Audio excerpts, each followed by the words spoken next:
Vă invit acum să ne ridicăm în picioare, chiar dacă o să stăm mai mult în picioare în această seară. Este un text de 21 de versete. V-aș îndemna să urmărim cuvântul Domnului din Apocalipsa, capitolul 19. Mă gândesc ca până la terminarea acestui serial să citim integral fiecare dintre aceste capitole, pentru ca să avem o vedere de ansamblu asupra capitolului pe care îl discutăm.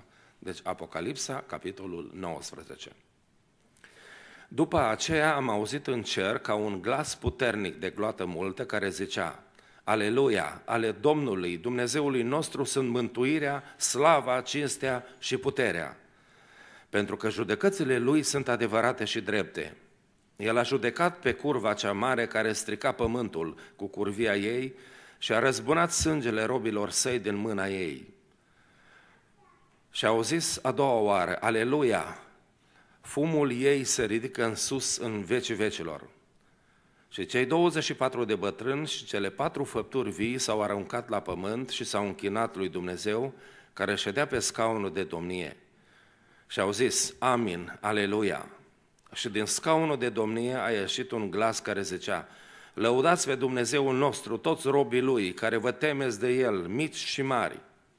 Și am auzit ca un glas de gloată multă, ca voietul unor ape multe, ca bubuitul unor tunete puternice, care zicea: Aleluia, Domnul Dumnezeul nostru cel atotputernic a început să împărățească.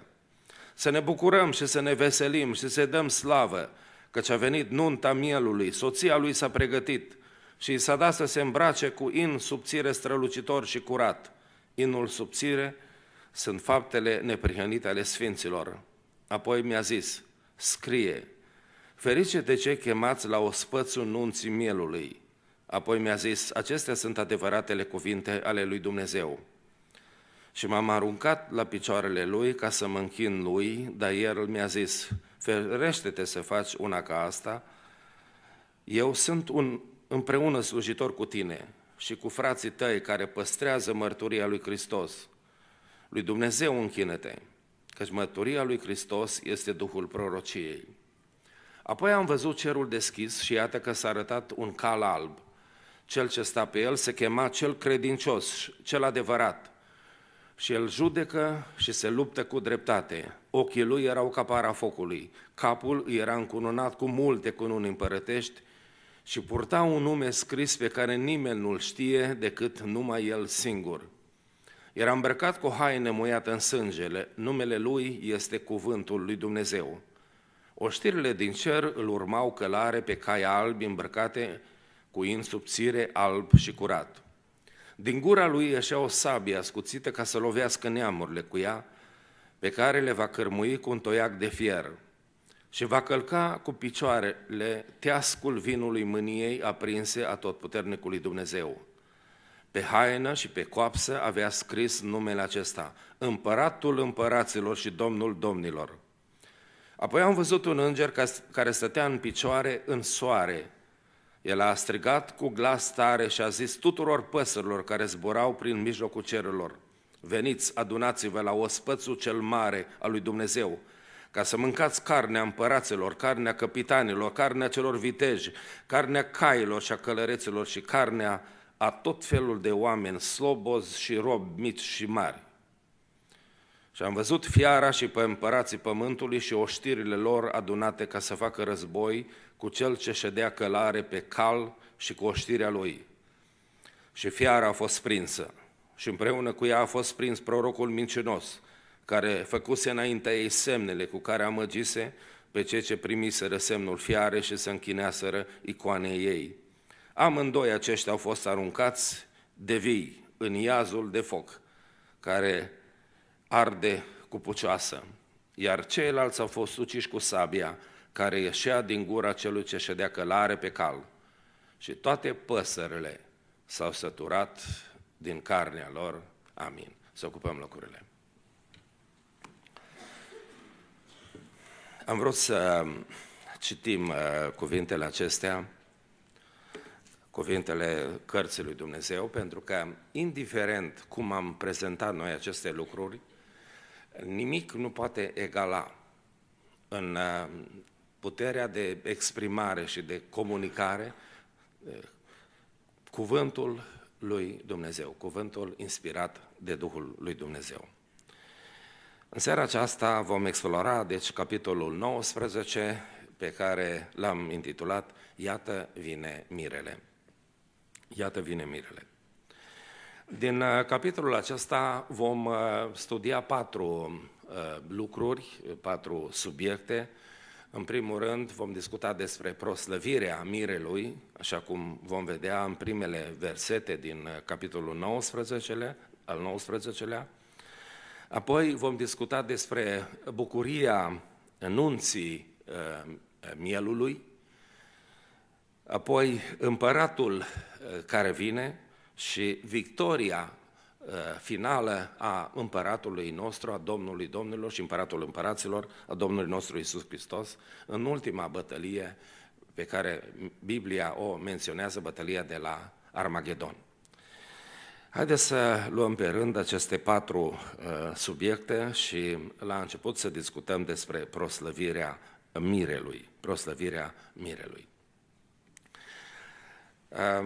Versetul numărul 1 spunea așa de frumos: Aleluia, ale Domnului Dumnezeului nostru sunt mântuirea, slava, cinstea și puterea.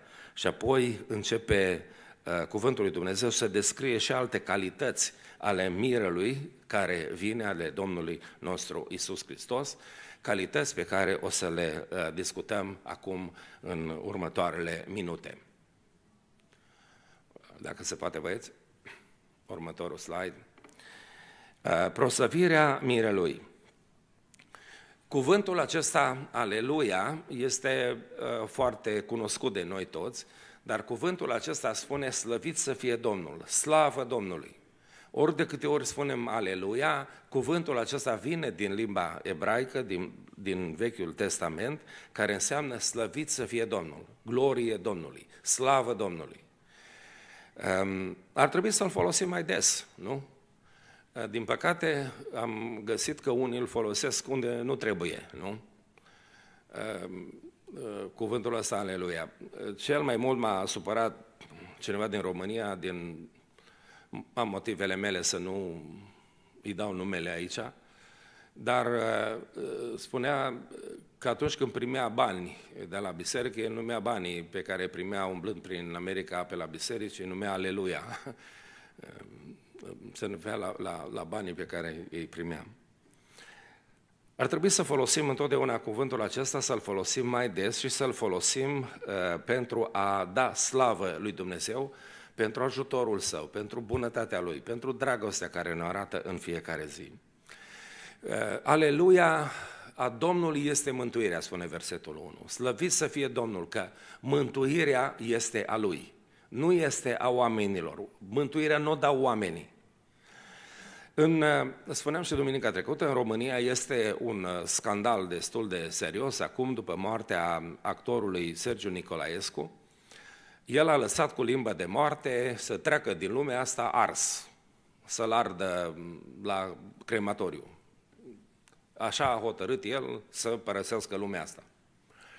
Se spune că o serie de artiști, de oameni de cultură au insistat pe lângă Biserica Ortodoxă să-i facă slujbă acestui mare ortodox, practic, a fost un credincios, nu? Gândiți-vă numai la filmul Osânda. Chiar m-am hotărât să-l revăd, filmul ăsta. Am revăzut ultima scenă, care este absolut extraordinară. Este o urcare pe Golgota. Hamza Pelea joacă în rolul principal și ajunge la cruce, în timp ce îl împușcă așa, dușmanii, se târăște și ajunge la cruce în final. Deci actorul ăsta a făcut o slujbă foarte mare pentru Biserica Ortodoxă, promovându-i credința de-a lungul vieții. Ei bine, acum la mormântarea asta, care era mai neortodoxă, nu, neobișnuită, voia omul să plece ars din lumea asta. Nu, asta a fost decizia lui. Nu a vrut nimeni să participe. N-au vrut să se ducă. Nu a vrut să se ducă nimeni la mormântarea asta. Și a plecat din lumea asta fără popă, fără slujbă, fără nimic, că n-au vrut să meargă. Pentru că cineva crede că are cheile mântuirii. Și dacă nu te duci să plătești, nu ești mântuit, nu ți se dă iertarea, nu se dă cale liberă spre lumea cealaltă, nu-i așa? Slăvit să fie Domnul că mântuirea e a Domnului. Aleluia! Putem să spunem aleluia pentru asta? Ar fi grozav să fie în mâine papei de la Roma, că dacă nu ne-am face catolici cu toți, nu ne-ar mântui, nu? Ar fi teribil să o aibă patriarhul României sau cine știe ce alt mare popă. Ar fi teribil să o aibă biserica pentecostală, nu? Mântuirea. Nu dai cât trebuie, nu te pui bine cu cine trebuie, nu ești mântuit, nu? Ar trebui să spunem că întotdeauna să spunem aleluia, slăvit să fie Domnul, că mântuirea este a Lui. Nu ne poate lua nimeni, nu se poate atinge nimeni de ea, pentru că este a Domnului, este a lui Dumnezeu mântuirea. De aceea, când auziți oameni respingând pe alții de la mântuire, aduceți la minte că mântuirea e a Domnului, nu e a lor. Încurajați oamenii să vină la mântuire. Am auzit povestea aceea atât de tristă azi dimineață de la fratele Novac despre ruda lui din România, cumnatul lui. S-a întors omul la biserică. Un an de zile a venit la biserică și n-a vorbit nimeni cu el. Nu l-a băgat nimeni în seamă, pentru că cineva a crezut că el are mântuirea. Disperat de tratamentul fraților și de ce se întâmplă în jur, omul și-a luat zilele, s-a spânzurat. Ok? Mântuirea nu este a oamenilor. Nu împărțesc cu oamenii, nu dau oamenii. Slăvit să fie Domnul că este a Lui, că este în mâna Lui. Apoi cuvântul lui Dumnezeu spune, aleluia, Domnul este judecător. Cel ce judecă lumea, în final, este Domnul. El este marele judecător. Versetul 2. Pentru că judecățile Lui sunt adevărate și drepte. El a judecat pe curva cea mare, pe Babilonul economic, corupt din această lume. A lui Dumnezeu este judecata. El judecă în final. Există atâta nedreptate în lumea noastră. Îngrozitor de multă nedreptate. Atâtea judecăți strâmbe. Cu cât corupția crește într-o țară, cu atât mai mulți criminali sunt liberi și cu atât mai mulți oameni nevinovați suferă. Este îngrozitor ce se întâmplă în lumea asta. Nu e așa. Săptămâna viitoare va fi judecat fratele Neamțu, un tânăr care a ieșit în tempii pe stradă să predice Evanghelia. Ce a făcut băiatul ăsta rău, Domnule? Că a vestit Evanghelia la oameni și a îndreptat spre împărăția lui Dumnezeu? Ăsta este un lucru rău pe care poliția trebuie să ne păzească de asemenea oameni? Ar trebui să ne păzească poliția de drogați, să ne păzească de gangs, de cei care vând droguri, de hoții din țara asta, nu de pocăiții care vestesc Evanghelia, Domnule. Sunt absolut revoltat. Cine știe ce alt judecător rău și rău intenționat va judeca cazul ăsta. Nu știm care este și care va fi urmarea unei asemenea judecăți. Trăim într-o lume tâmpită de-a dreptul. Mâine va fi ilegal să ai pușcă, e adevărat. Pe urmă va fi ilegal să ai Biblie, nu e așa? Că unii se temeau de pușcă și de Biblie.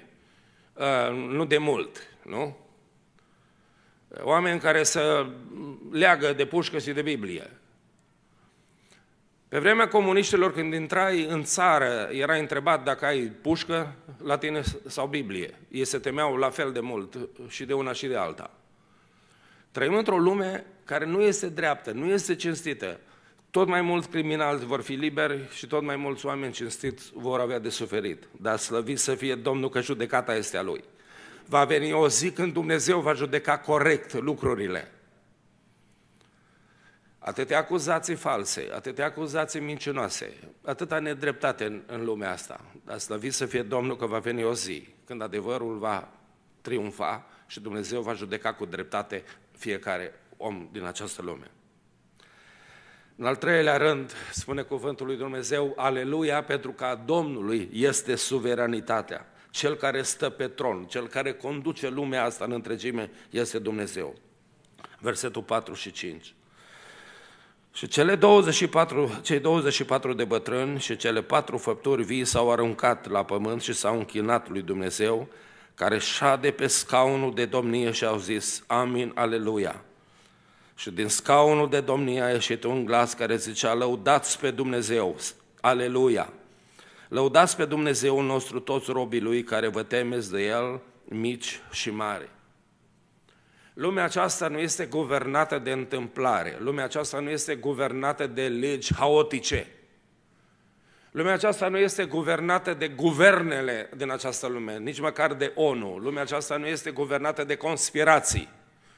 Lumea aceasta este guvernată de Dumnezeul mare și atotputernic care o conduce, care știe ce se întâmplă și are în controlul Lui toate evenimentele acestea.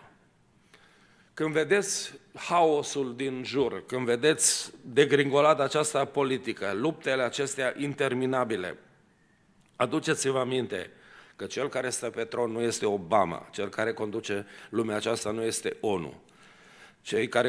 Cel care conduce lumea aceasta nu sunt mari magnați și bogați acestei lumi.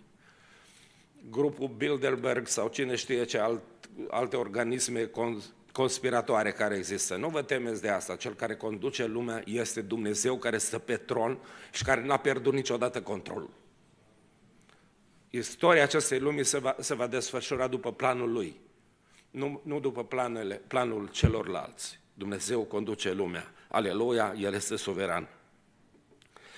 Și un alt aleluia a Domnului este supremația.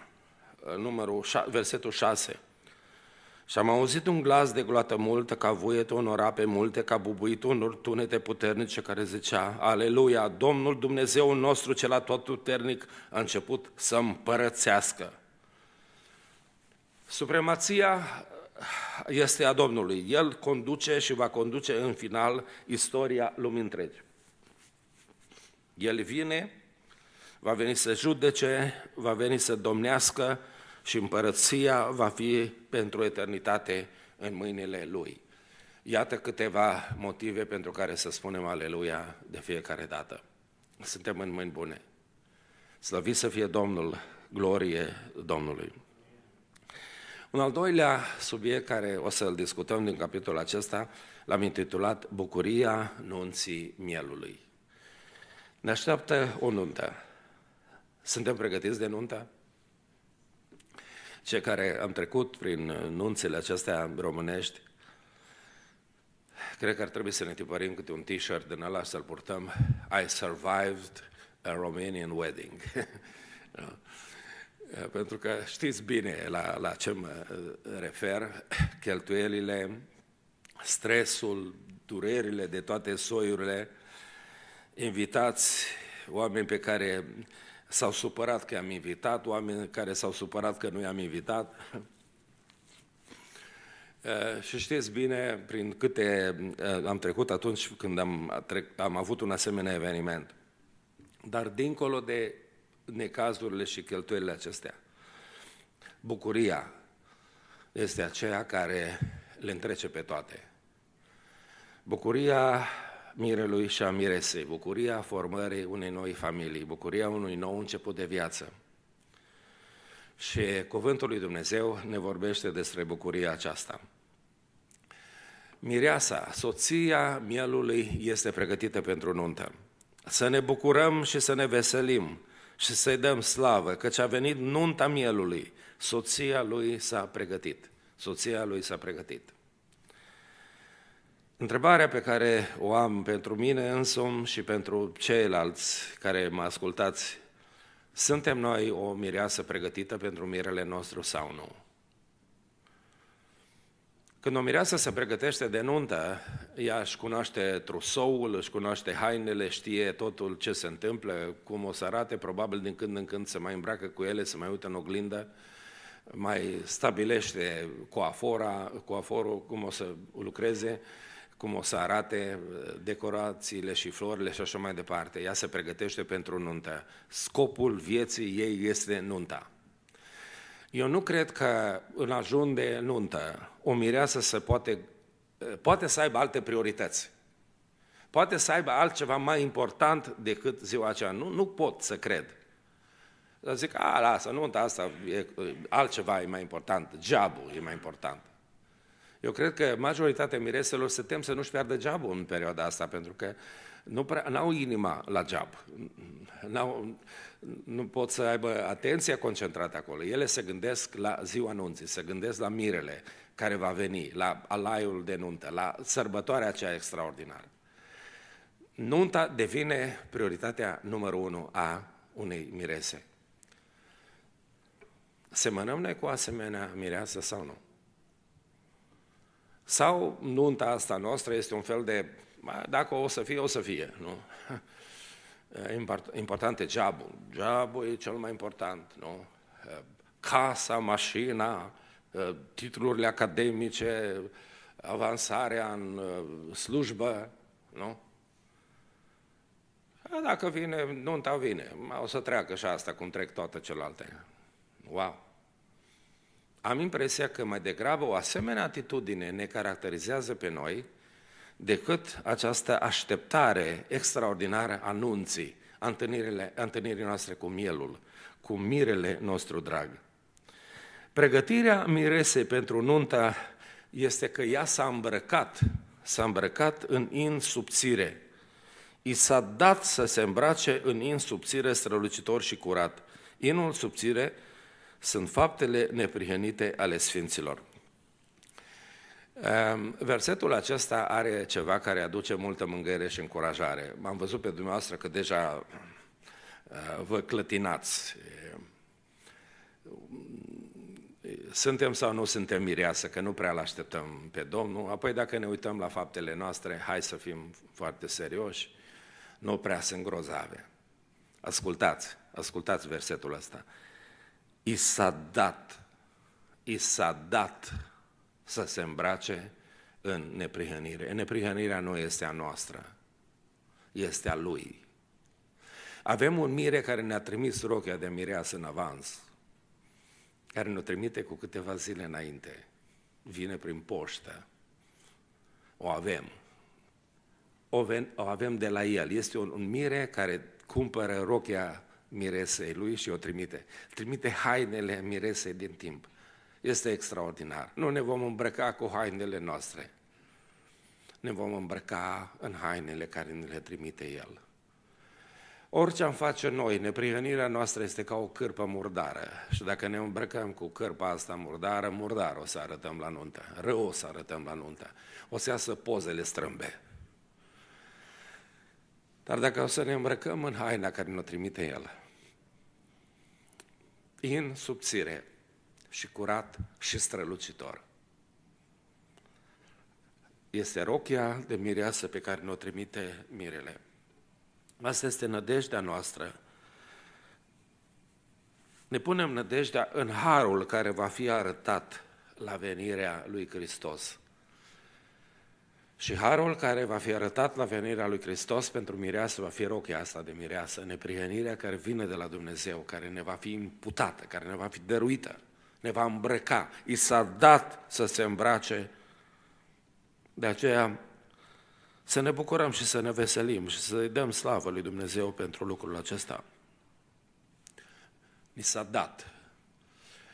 Există aici o referință și la oaspeții care vor fi la nunta aceasta. I s-a dat, apoi spune Sfânta Scriptură, să se îmbrace în in subțire, apoi a zis, scrie, ferice de cei chemați la ospățiul nunții mielului. Vor fi și oameni chemați, vor fi invitați acolo. Mă gândesc, oare cine vor fi acești invitați? Vor fi oare Sfinții Vechiului Testament? Vor fi aceștia invitați la nunta asta? Probabil că da. Invitați la nunta mielului, printre mari oameni al lui Dumnezeu din istorie. Vor fi invitați la nuntă. Slăvit să fie Domnul pentru o asemenea sărbătoare pe care noi o așteptăm. Hai să discutăm în al doilea rând despre împăratul care vine.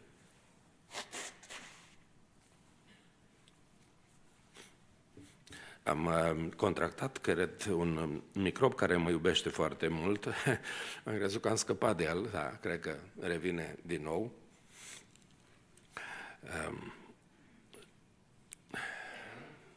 E la modă să fim bolnavi acum toți aici în Arizona.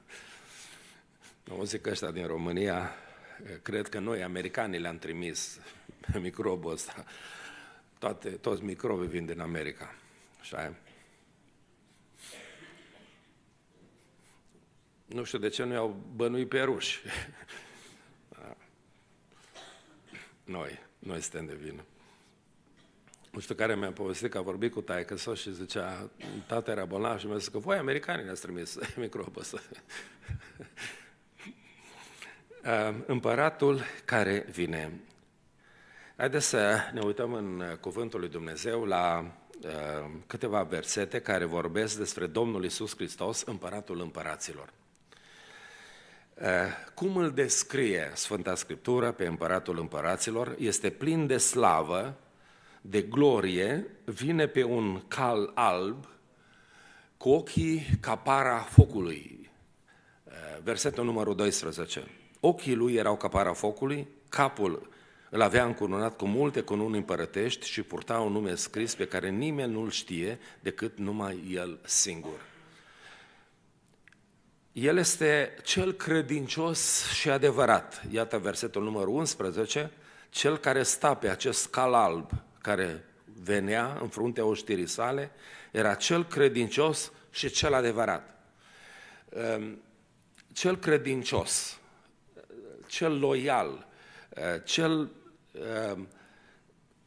care este credincios Tatălui, care este credincios propriilor sale cuvinte, cel care nu se va dezminți niciodată, cel care nu se răzgândește niciodată, cel care dacă a spus ceva, așa se va întâmpla.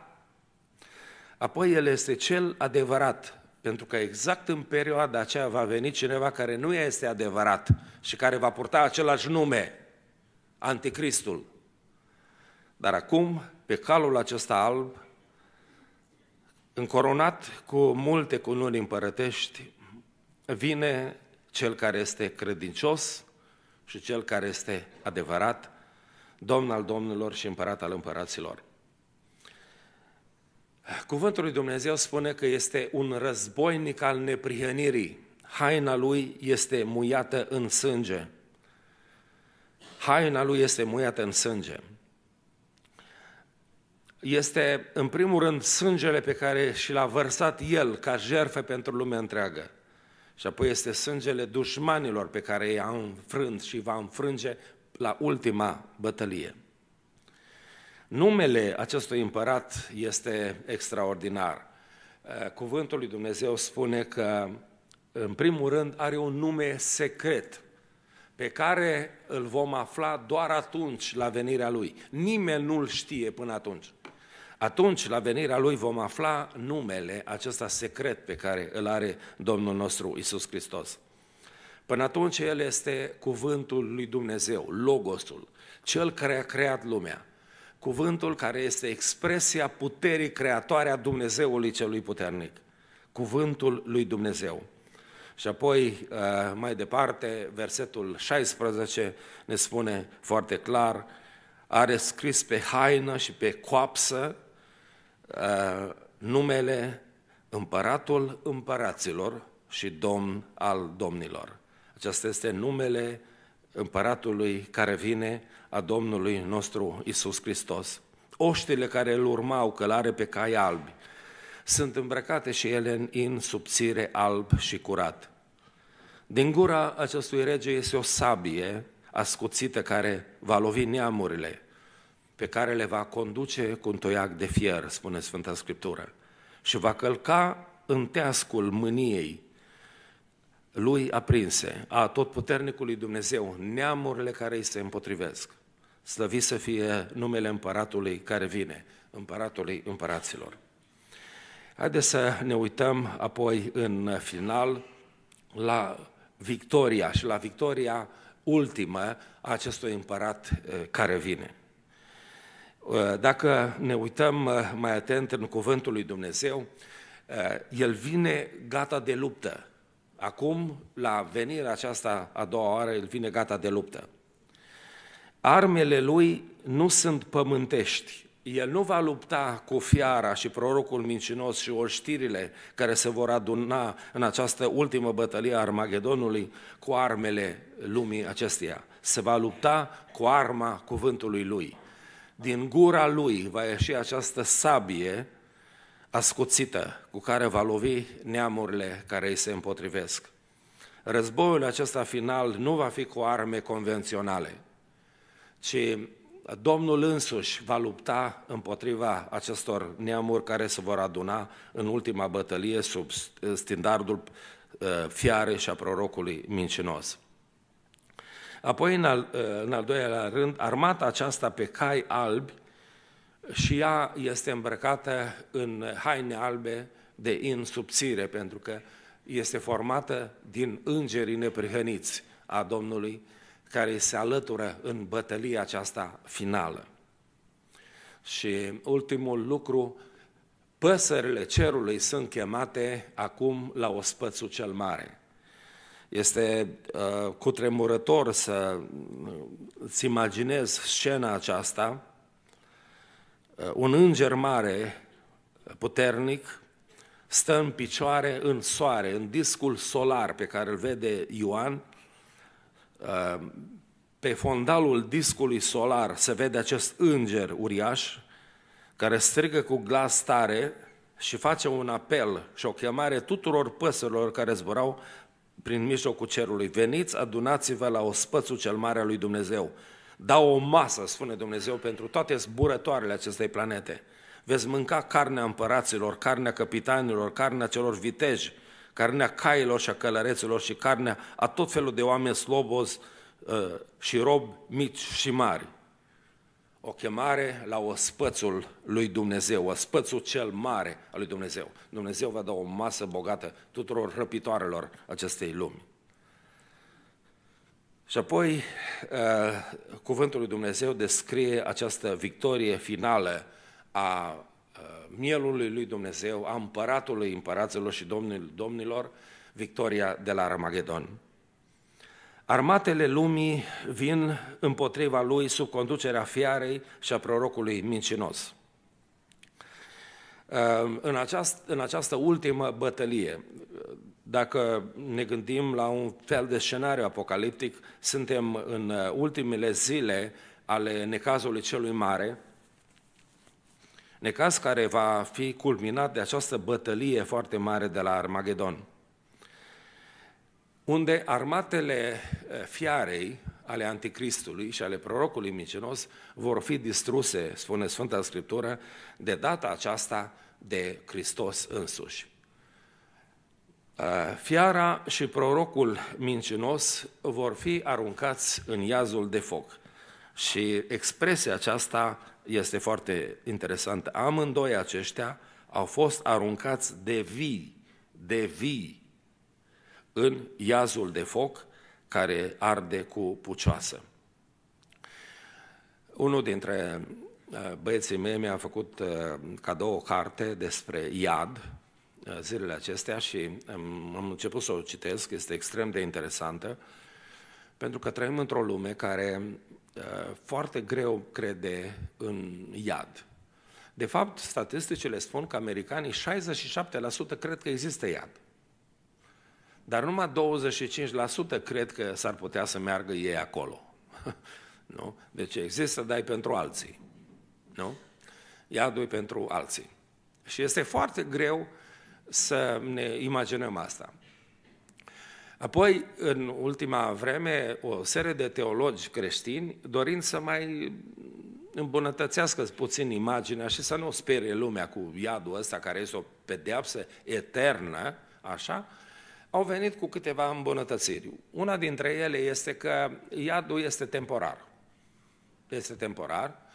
Oamenii vor fi chinuiți în iadul ăsta pentru un timp, în funcție de prostiile care le-au făcut, dar după care va urma anihilarea lor.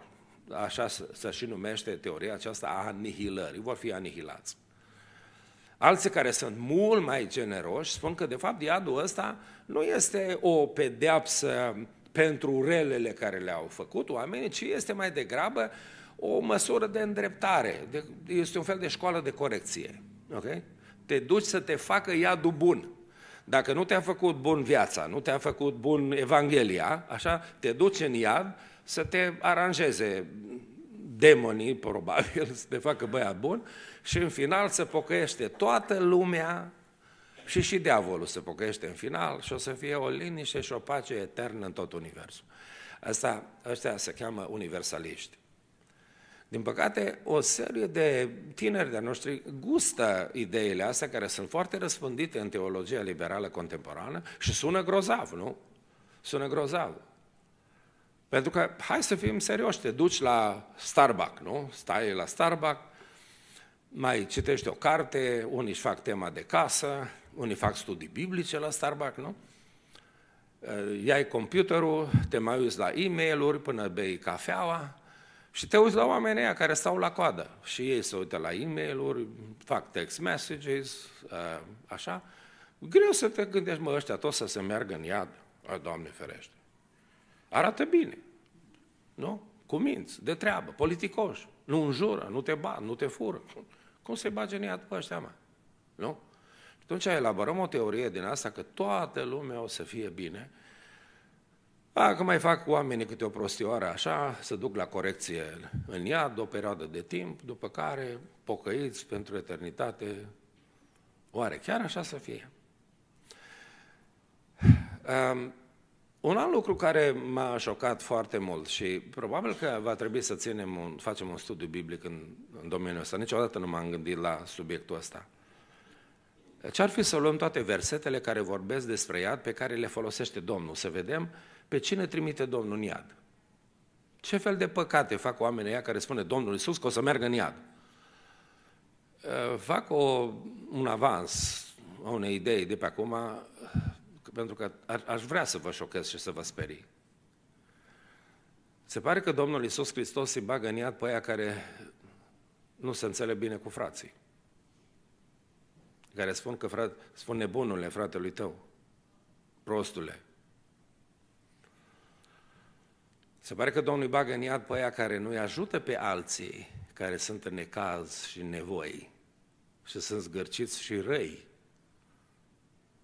Se pare că relațiile din astea interumane, care țin de comunitate, care țin de societatea umană, de Biserica lui Hristos, joacă un rol extraordinar de mare în decizia pe care Domnul o va face cu privire la viața noastră. S-ar putea să nu fim pușcat pe nimeni, că nici nu avem pușcă. Eu sunt hotărât să mă împuște cineva decât să împușcă pe... Bun, asta e ideea mea. Decât să împușcă pe cineva, mai bine să mă împuște el pe mine și terminat. La fel cum zic cu celelalte lucruri. Decât să fur eu pe cineva, mai bine să mă fure el pe mine. Să fie el hoț, nu eu. La fel și criminal. Nu vreau să fiu eu, să fie altul dacă vrea. Dar n-am împușcat pe nimeni, n-am furat pe nimeni, n-am făcut aia faină, super. Dar s-ar putea să-l fi urât pe fratele tău. S-ar putea să-l vorbim de rău pe fratele nostru, să spună, bă, prostul ăsta, tâmpitul ăla. Nu. Și scriem despre el. Apropo la aia care au bloguri, ca mine. M-am speriat, credeți-mă. Încerc să mă pocăiesc acum de chestiile astea. Relațiile între oameni joacă un rol extraordinar în ochii Domnului Iisus Hristos.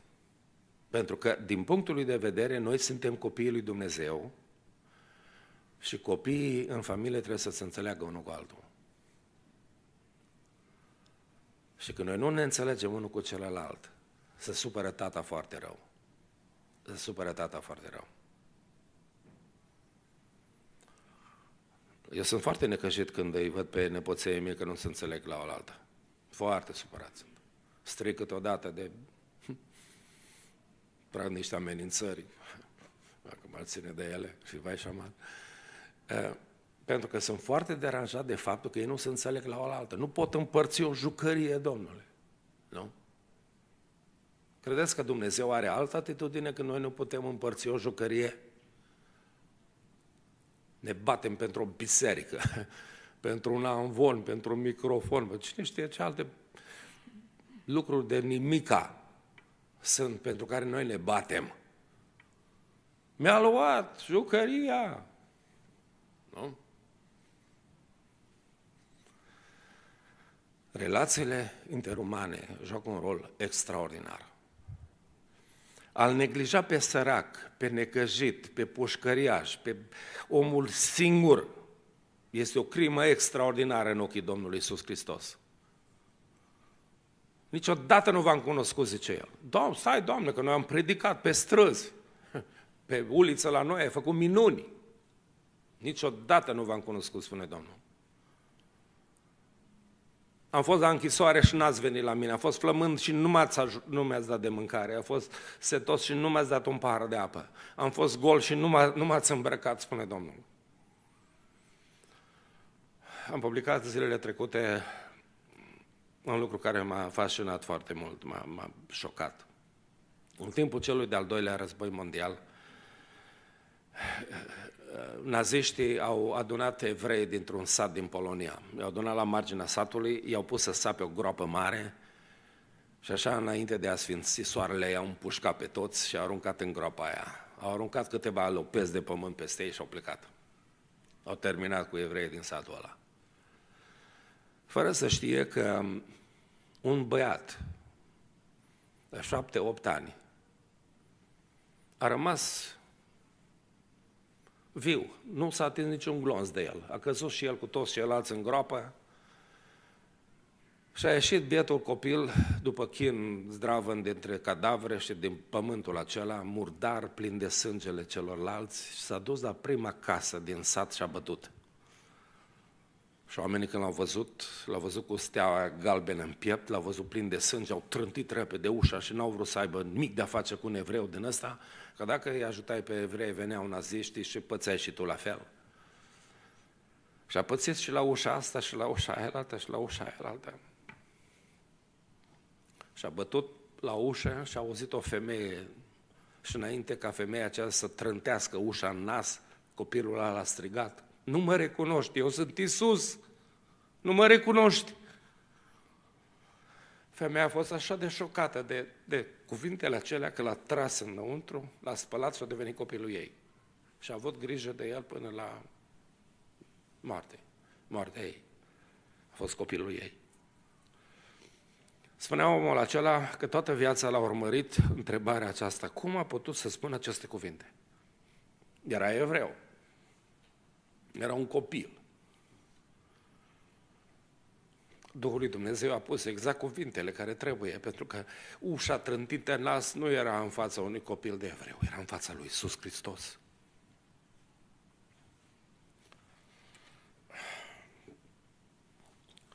Vreau să vă fac o mărturisire. La prima călătorie pe care am făcut-o în Israel,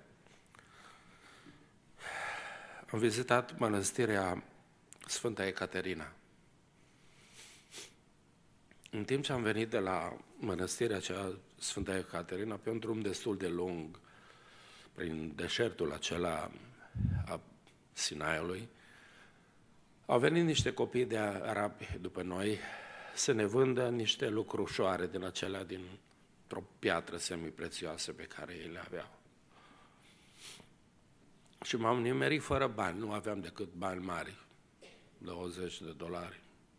N-aveam bani măruse, că ăștia vindeau cu $1, un ou din ăla de piatră. Și a venit după noi un copil care avea un geamăt, un fel de suspin pe care n-am să-l uit niciodată în viața mea. Și știți ce se întâmplă? Cum poți să-i dai atâția bani? Nici tu nu ai bani să se termine călătoria? Așa lucrează mintea noastră omenească.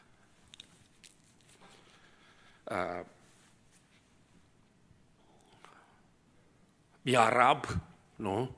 Cum finanțez teroriști? Și nu i-am dat bani. N-am cumpărat lucrul acela și mă urmărește și astăzi. Aud câteodată geamătul acela care sunt convins că al Domnului Iisus, pe care eu l-am refuzat. Credeți-mă, am avut momente când am zis, Doamne, dacă aș putea pleca să-l caut cumva. N-ai de unde să-l mai cauți, nu-l mai găsești niciodată. El odată, de 2 ori bate la ușa ta. Gândiți-vă la lucrurile astea. Înainte de a refuza o cerere de ajutor, înainte de a întoarce spatele cuiva, înainte de a spune nu se poate, nu am, nu vreau, nu. Gândiți-vă că s-ar putea să bată Domnul la ușă.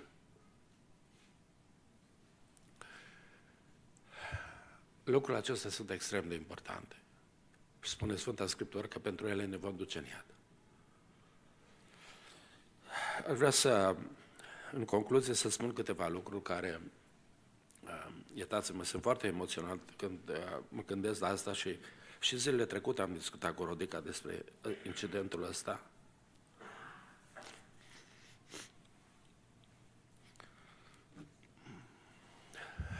Venirea a doua oară a Domnului Iisus Hristos este cea mai răspândită profeție a Bibliei, știți asta?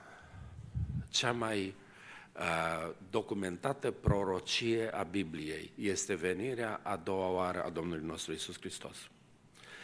În Vechiul Testament avem 1845 de referințe la venirea a doua oară a Mântuitorului. 1845 de referințe. Este extraordinar bogăția acestor referințe biblice la venirea a doua oară a Domnului Iisus Hristos. În Noul Testament avem 318 de referințe, unul din 30 de versete vorbește despre venirea a doua oară a Domnului Iisus Hristos. Unul din 30 de versete din Noul Testament. Din 27 de cărți ale Noului Testament, în 23 ni se vorbește despre venirea Domnului Iisus Hristos. Și acum, lucru care mi se pare extraordinar, pentru fiecare profeție a primei veniri a Mântuitorului din Biblie, avem 8 prorocii pentru venirea a doua oară. De 8 ori mai multe prorocii despre venirea a doua oară a Mântuitorului decât avem pentru prima lui venire. Dacă prima lui venire prorocită de Scriptură s-a întâmplat aidoma, s-a întâmplat perfect, s-a întâmplat exact, credeți că a doua venire nu se va întâmpla la fel? De ce oare nu facem din lucrul acesta problema de căpătâi a vieții noastre? Avem profețiile și semnele vremurilor despre care a spus Domnul Iisus Hristos. Suntem pregătiți? Suntem o mireasă pregătită de nuntă? Asta este întrebarea cu care vreau să închei predica din seara aceasta.